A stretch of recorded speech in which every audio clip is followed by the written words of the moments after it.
Hello, everyone. Welcome to a new episode of Skilled Migrant Collective Stories. Today, I am with Carolina Felton. She is a Mexican. Now she's living in Australia, in Melbourne, but she lived before in Denmark. She studied first in Mexico Foreign Affairs, and then she did a master in Denmark. She lived in Copenhagen for 3 years, and then she arrived to Australia. Now she works in her professional area, so we're going to talk about that. And also, she decided this year to become an entrepreneur. So we are going to talk deeply how have been this experience in this new world about entrepreneurship, because I asked her, well, you also study business in your master, maybe it's more easier, try to understand how brands works since the beginning. But well, let's start and let's ask her. Hi, Caro, how are you? Hi, Nina. Thank you for having me. I'm really good. How are you? Oh, I'm good too. I'm really excited with this interview. So let's start, and please tell me, how did you get to Australia? Yeah, so as you already said that before, I was studying I first moved to Denmark, to Copenhagen, to study my master's degree. And then I stayed there because I found a job. So I stayed there for around 3 years. And I found my now husband in Denmark. He's an Aussie. So he was also living there and working there. And we just decided we wanted to move somewhere that closer to our families. So it was Mexico or Australia. So in the end, we decided, let's just try Australia. Sounds great. So we moved to Melbourne in 2018. Yeah. So it's been also 3 years here. It will be 3 years in October. So yeah, it's flown past.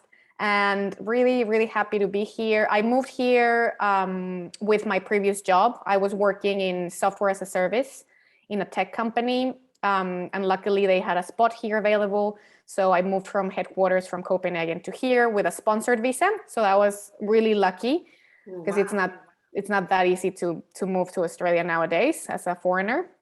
So yeah, I started in that job, but I always felt like something was missing. So yeah, that's how I guess I started thinking about starting my own thing. And what do you think about the Aussie culture in the professional area? Are they totally prepared to receive migrants at this level, in the skilled level? I must say that it was a bit of a shock. It was, even though I've worked in other countries, I also lived in France before. So I worked in other countries professionally. The hardest has been working here. I don't know why. I think maybe you're right. Maybe they were not ready to receive. We were 2 non-Aussies. So the rest they were Australians in the office. But it was a little bit, different type of working, also because I came from headquarters. Maybe that has something to do with the way I was used to work with Danish people in the office that I was in Copenhagen. It was mainly international people. And here, everyone was local and they just had different way to work. So it was a little bit of adjustment. Yeah, definitely. But what do you think, which one was the most difficult part? Like the working culture inside to the organization? Maybe it was the working culture. Yeah, I can't really put a finger on it. But yeah, maybe, the culture, the way they communicate things, it was a little bit hard in the beginning but I feel like it's my personal experience, because I came already from the same company. So I was used to doing things in a certain way, and they were used to doing things in a different way. And also I had to adjust to the market here. So the market in here is totally different from the market I was actually dealing with British customers back in Copenhagen, and then some Nordics. So it is very different to how Australians are used to doing business as well. So I had to just learn a lot, which I did, and just adjust and adapt to this culture here. Well, this is, maybe this is a really good recommendation. Like, we have to adjust to new context, and also we have to think what we want for our lives and for our future. So you decide finally finish the contract there and explore another area.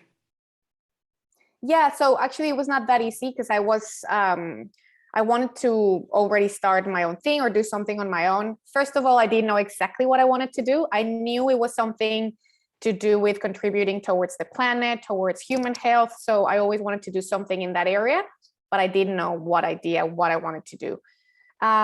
Then I moved to another job in another company. It was a great company, also a tech company, but I didn't last very long because of COVID. So I was there for like 6 months and then they made me redundant. That was early this year. So that was a bit of a shock, but honestly, it was also sort of a relief because I think I was ready to start my own thing. And a few months before they made me redundant, it's when I thought I wanted to work in a bulk shop. So for those who don't know what a bulk shop is you just go and you mainly do your shopping plastic free and everything you buy is by weight. So I loved going there and doing my sustainable groceries in my local bulk shops here around where I live.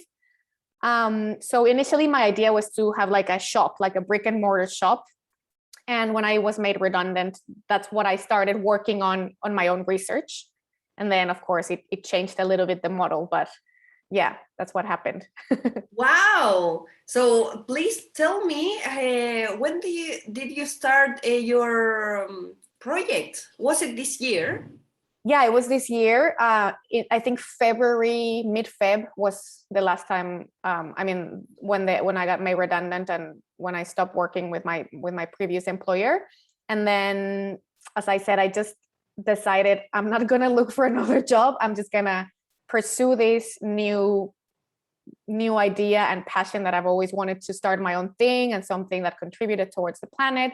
So I just started like, okay, I set my mind that I was gonna, I think I said initially like I was gonna work full time with this for 4 months. Luckily, I had the financial support of my husband.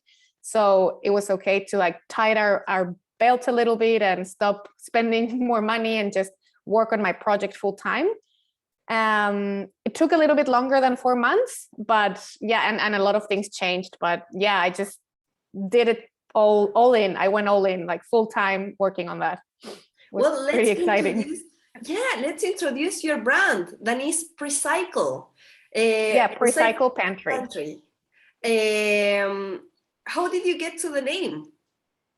Yeah, so Precycle, for those who've never heard of that word, because I realized I actually found that word as well when I was doing my research, that it is a term that never got really popularized.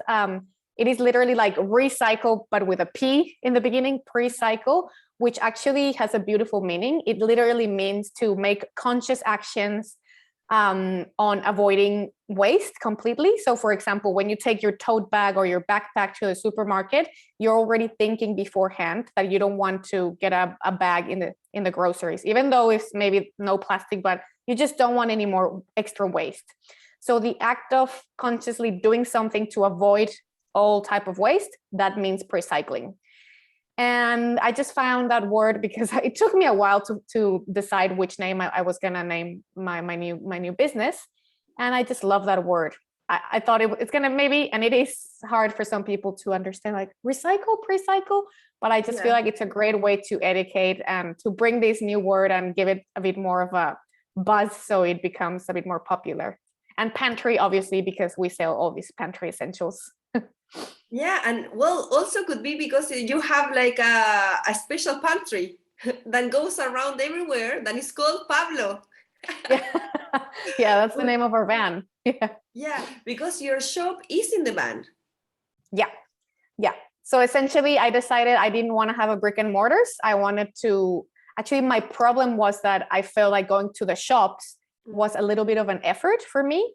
So even though I enjoy it and I still do, I don't do it much because I get everything from my own Precycle Pantry. But I just found that it was a bit of an extra effort lugging all my containers and jars in the trunk of my car.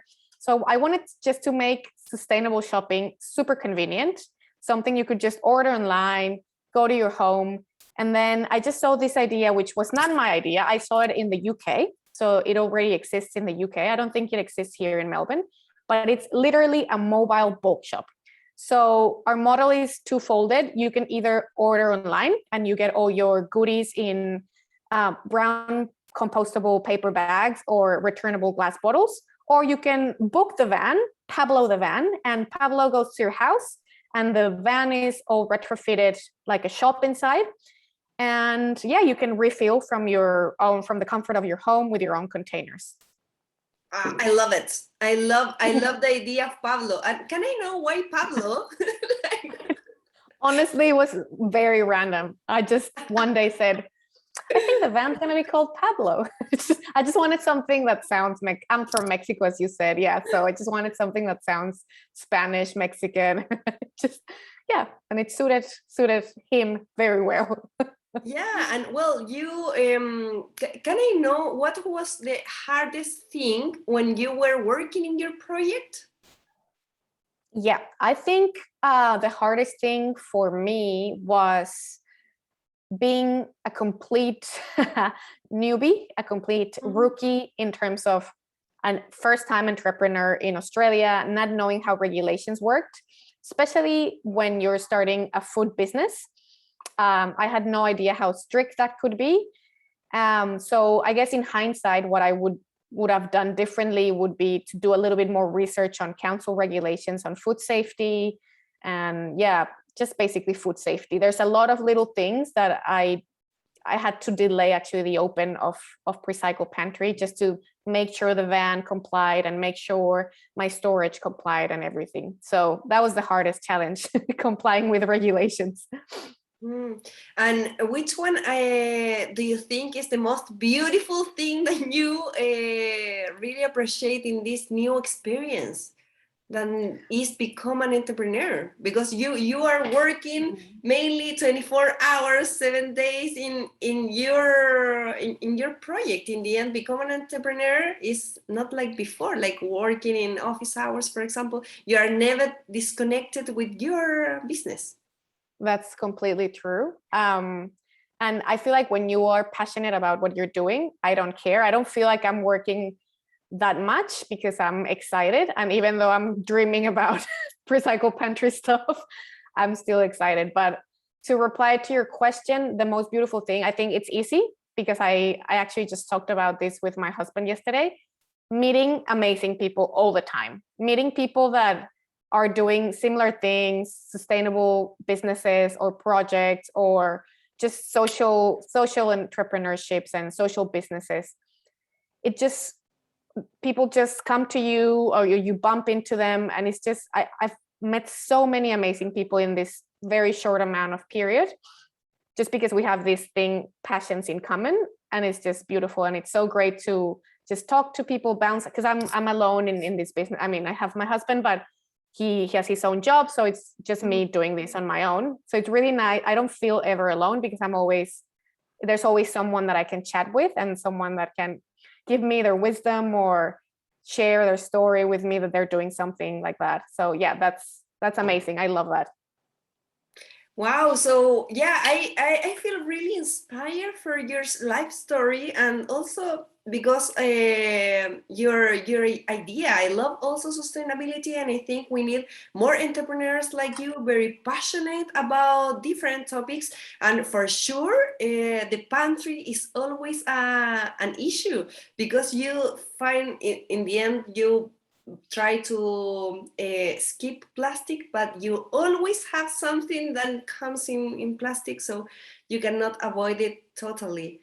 But I love the idea to have a Precycle Pantry, because now I love the idea of Pablo that can come to your house, so you don't have to go with your jars everywhere, like tons of jars. Yeah. So yeah, it's pretty good. yeah, true. So may I ask you, what do you think are the recommendations for other migrants that have maybe some crazy ideas like you, but maybe they are afraid or they don't feel prepared to give birth their projects? Yeah. First of all, I feel like always when someone tells their story, it sounds like I just jumped into it, and maybe I made it sound like that. I don't know. But it was actually years of thinking about, like years of, I have a lot of notebooks. Sometimes I read them with different ideas, and years of I want to do something else, or like, you know, frustration and trying things and didn't work. So first of all, cut yourself some slack and it's going to come. Just keep thinking about it. And once you feel like it's right, it also needs to be sort of the right moment for you. Because obviously it's a big change. It's not just, ooh, so easy. It's not easy actually. So you really need to be in the right mindset, have, you know, the right setup in your life. So it will come as long as you want it to happen. So I feel like keep doing your research. Number one, I guess, do a lot of research. And once you find that idea that you can't stop thinking about, and you're like, oh, this is so good. And, you know, find that idea that you feel like you can't stop thinking about, and then talk to people as well. Talk to a lot of people that maybe are doing something similar, or are doing maybe the same in somewhere else in the world. You'll be surprised how many people are amazing. Like I was getting help from people in the UK, randoms, just from Facebook groups, because everyone, especially in this industry, I think sustainability, people are so passionate about it. So they're really keen to help. And yeah, that's lovely. So take advantage of that and just talk to as many people as you can. I love it. I love it, because sometimes when we have these dreams, we don't feel confident enough. So we don't know how to do it. But if we don't talk about it, we cannot create the network that we need to make this idea possible. So yeah, thank you so much for your time and for being with us today, telling us all your wisdom and all your experiences. Hardly. Thank you for having me. Yeah, we love the idea to recycle pantry, and I wish you the best with that. I'm going to do my work spreading recycle pantry everywhere about your brand. I'm going to tell everyone about your brand, and I truly believe in woman and in migrant woman in business. So thank you for be so passionate about sustainability and give to the world recycle pantry. Thank you for having me, Nina. It was a pleasure. Thanks for today, and have a good rest of the week. You too. Bye. Bye-bye. Thank you.